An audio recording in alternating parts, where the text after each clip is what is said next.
Papayag ba kayo na isang sinungaling na walang pinag-aralan at higit sa lahat, corrupt, ang magiging mayor ng Maynila?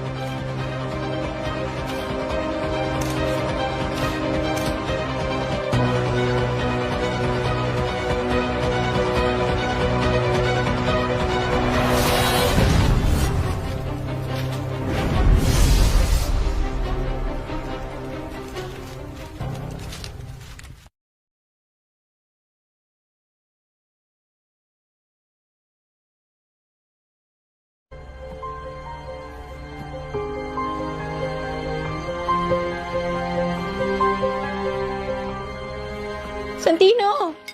Oh, Bakit? Ano to?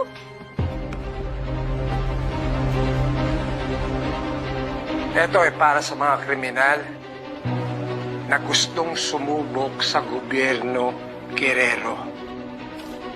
Matakot na kayo. Dahil sa gobyerno Guerrero, wala akong sinasanto. Kahit sarili kong pamilya na si Vice Mayor Olivia